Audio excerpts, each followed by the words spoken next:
गर्मियों के दिन थे। शाम के समय एक बत्तख ने झील के पास पेड़ के नीचे अपने अंडे देने के लिए अच्छी जगह ढूंढी थी।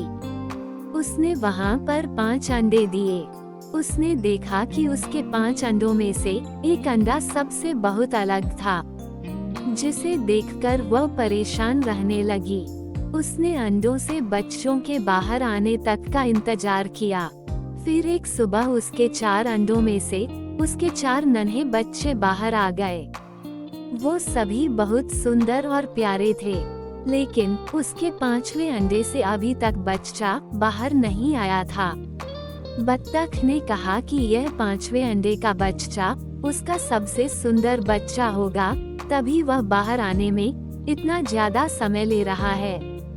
एक सुबह वह 5वां अंडा भी फूट गया। उसमें से एक बदसूरत बत्तख का बच्चा निकला। बत्तख का ये बच्चा अपने बाकी के चारों भाई बहनों से बहुत बड़ा और बदसूरत था। ये देखकर बत्तख माँ बहुत उदास हो गई। उसे उम्मीद थी कि शायद कुछ दिनों बाद वो बदसूरत बत्तख भी अपने भाई बहनों की तरह सुंदर हो जाएगा।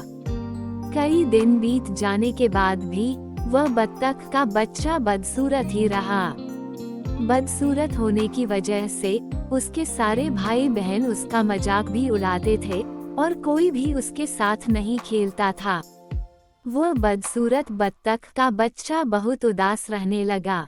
एक दिन झील में अपनी परछाई देखते हुए वह बदसूरत बत्तख का बच्चा सोचने लगा कि अगर उसने अपने परिवार को छोड़ दिया तो वो सारे बहुत खुश हो जाएंगे।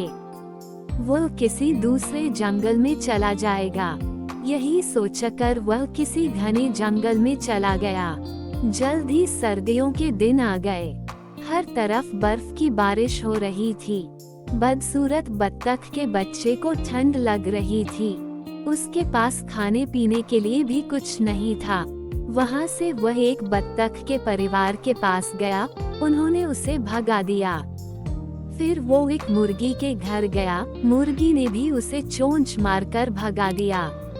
उसी रास्ते में उसे एक कुत्ते ने देखा, लेकिन कुत्ता भी उसे छोड़कर चला गया।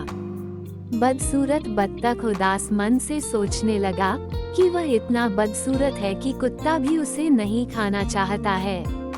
उदास होकर वह बदसूरत बत्तख का बच्चा फिर से जंगल में जाने लगा। रास्ते में उसे एक किसान दिखाई दिया। वो किसान उस बदसूरत बत्तख को अपने घर ले गया। वहाँ पर उसे एक बिल्ली परेशान करने लगी, तो वह वहाँ से भी भाग गया और फिर से एक जंगल में रहने लगा। कुछ ही दिनों में बसंत का मौसम आ गया। अब वो बदसूरत बत्तख भी काफी बड़ा हो गया था। एक दिन वह एक नदी के किनारे टहल रहा था। वहाँ पर उसने एक सुंदर राजहंसी को देखा, जिससे उसे प्यार हो गया। लेकिन फिर उसे लगा कि वह एक बदसूरत बत्तख है, इसलिए उसे वह राजहंसी कभी नहीं मिलेगी। शर्म से उसने अपना सिर झुका लिया। तभी उसने पानी में अपनी परछाई देखी और वह हैरान हो गया। उसने देखा कि अब वह बहुत बड़ा हो गया है और एक सुंदर राजहंस में बदल गया है। उसे यह एहसास हो गया कि वह एक हंस है।